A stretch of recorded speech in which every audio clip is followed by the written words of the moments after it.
trans everything everywhere. Even the economy is transitioning, according to the White House, because like in George Orwell's 1984, the past was alterable. The past never had been altered. Oceania was at war with East Asia. Oceania had always been at war with East Asia. Let me explain. Transition. That's all we keep hearing. We are transing everyone and everything, and it starts with the economy. We are moving through a transition. We've always talked about how historic it's been, and we've always talked about the transitioning, right? The transitioning to more stable and steady growth. And we are in that period of transition right now. I think it's the analogy is to running legs of a race where we ran the first leg of this race at an extraordinarily fast clip. That has served us well in terms of positioning us in a stronger position than virtually any other country in the world. This is why we call this a transition. And so when it comes to the economy at this point, at this time, we're seeing a transition. That's what we are after a strong economy, a transition into more stable and steady growth. Karine Jean-Pierre knows her lines, and that is to say, transition. Marsha! So in walks White House economist Jared Bernstein to say the word has gotten bad play. I think the lack of specificity about the cadence that was implied by that word, the temporal cadence implied by that word, led to a level of ambiguity that wasn't serving the debate very well. And the other problematic word is recession. And so naturally, we're just going to 1984 double-think and newspeak the definition of the word recession, causing the Wikipedia page for the term to be frozen by a Wikipedia administrator until early August because the page was edited 41 times in 7 days. And why was it being edited in the first place?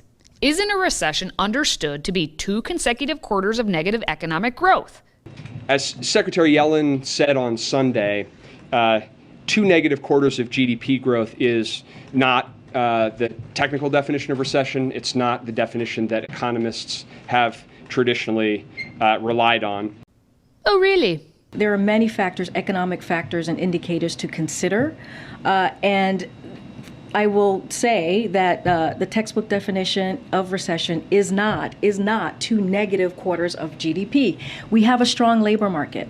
We have business that's investing. We have consumers that are also very much, investing and purchasing. That is incredibly important. We have 3.6 unemployment. You do not see that in a pre-recession, and you do not see that in a recession. So the factors that we are seeing right now, the economic indicators, does not show that we're in a recession. Slap some lipstick on that pig all you want. We are in a recession. And I'll read, since you gave me some quotes, I'll give you some as well. In 2009, the St. Louis Fed said, while the popular definition of recession is 2 consecutive quarters of negative real gross domestic product GDP growth, the NBER, which we have mentioned many times in this room, does not strictly abide by this designation. Instead, the committee broadly defines a recession as a significant decline in economic activity spreading across the economy, lasting more than a few months. NBER has been around since 1920. I'm going to move on. Before we move on, did you follow any of what she just said? Oh no, I've gone cross-eyed. Maybe Jean-Pierre and the Biden administration is correct. We are not in a recession. We are in an ungood. That's your PSA for the day. Read 1984 and you'll know what I'm saying. Meanwhile, the rest of us are just sitting here wondering. Whoop-de-doo! What does it all mean, Basil? We have no idea what it all means because, in truth, it doesn't mean anything. Which brings us to today's question. What do you think it all means? Let me know your thoughts in the comments, and I'll laugh mightily at many of them, I'm sure. And then make sure to also share this video so others can laugh mightily.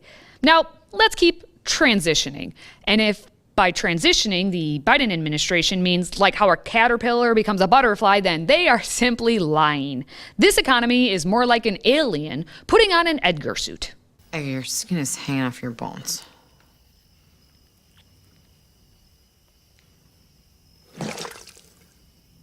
Oh, yeah.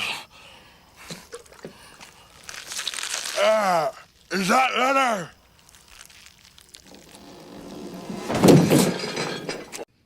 That segues rather nicely into the President of the United States transitioning, because Joe Biden is doing his own transition of many magnitude for those of you who are into the conspiracy theories.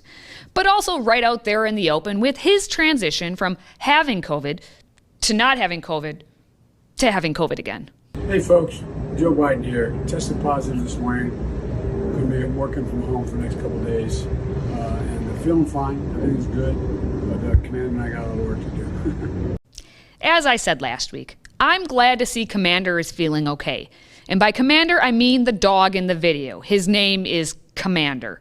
Even Joe acknowledged that Commander will be doing work.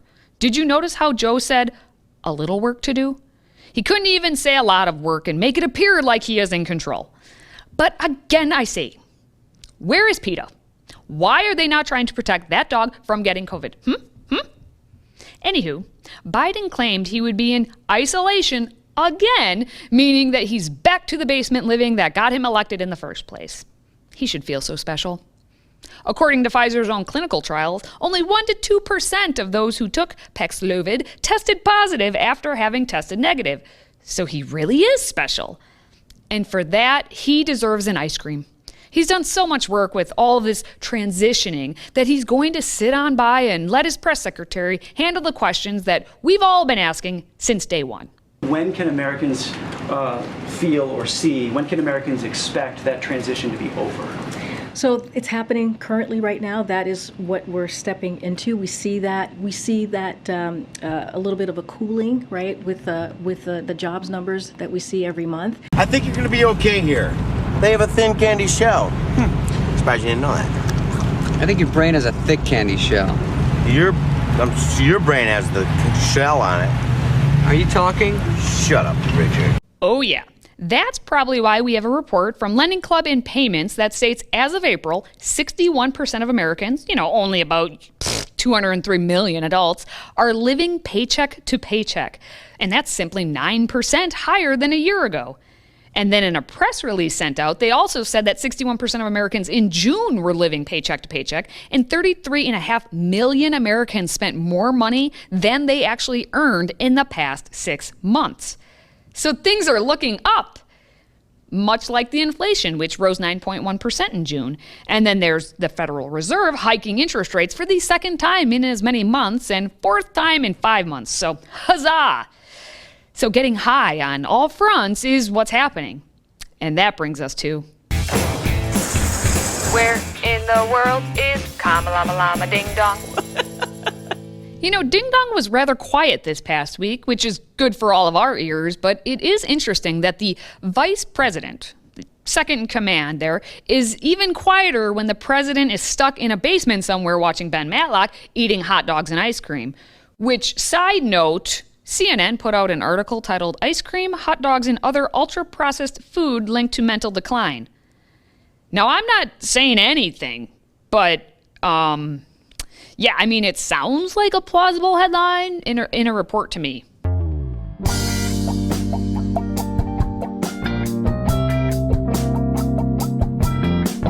My name is Joe Biden. I love ice cream.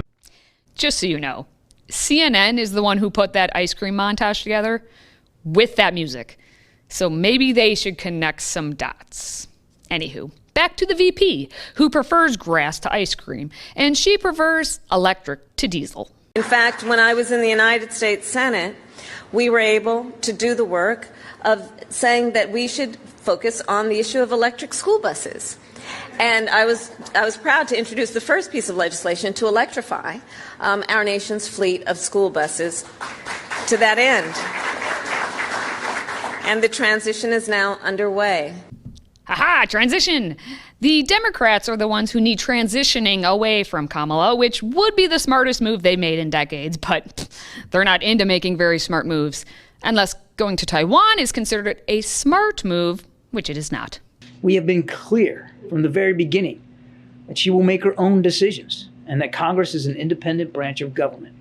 Our Constitution embeds a separation of powers. This is well known to the PRC, given our more than 4 decades of diplomatic relations. The Speaker has the right to visit Taiwan, and the Speaker of the House has visited Taiwan before without incident. as have many members of Congress, including this year. Yes, China should know we have the separation of powers, and Xi Jinping should totally care and respect that, because dictators should respect for the sake of respect.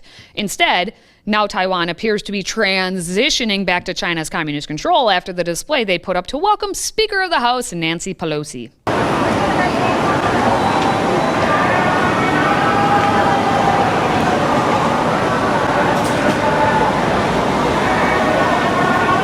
Well, that's nice.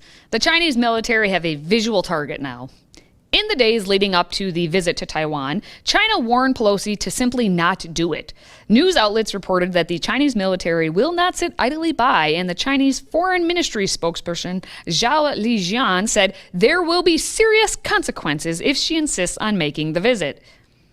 For her part, Pelosi arrived quietly, inconspicuously, without much fanfare. Oh, wait. Pop of pink in the pantsuit. Sure, why not? Now, did China actually do anything about Pelosi visiting? No, it would be a strategic error on their part, but the fanfare of our members of Congress going there is more concerning and annoying, quite frankly. But this is the real kicker. It's not that Pelosi and the members of Congress went. It's that the America that we live in today doesn't have a strong message for or against Taiwanese independence. We are wishy and a-washy, and that ain't no way to go about foreign affairs. Exhibit A. We have repeatedly said, that we oppose any unilateral changes to the status quo from either side. We have said that we do not support Taiwan independence, and we have said that we expect cross-strait differences to be resolved by peaceful means. That was John Kirby, the National Security Council Coordinator for Strategic Communications, saying that the U.S. does not support Taiwan in being independent from China. Well, his strategy is not jiving with what Pelosi is putting down. One hot second after Kirby said Taiwan is not independent, the third highest ranking U.S. official in terms of ascendancy to the presidency tweeted, "Our delegation's visit to Taiwan honors America's unwavering commitment to supporting Taiwan's vibrant democracy. Our discussions with Taiwan leadership reaffirm our support for our partner and promote our shared interests, including advancing a free and open Indo-Pacific region." So then it's not a one-state solution we're looking at. Maybe Nancy's tipsy again, like her husband. Either way, she's serving herself.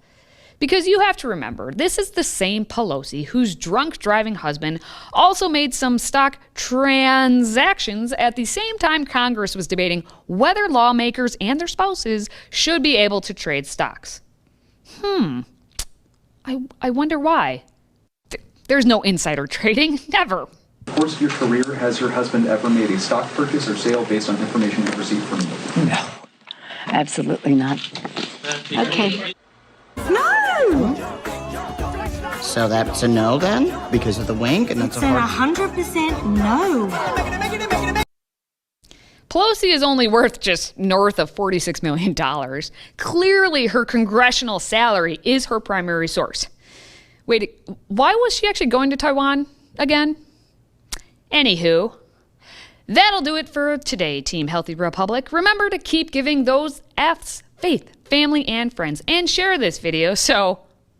And also, until next time, stay healthy, America.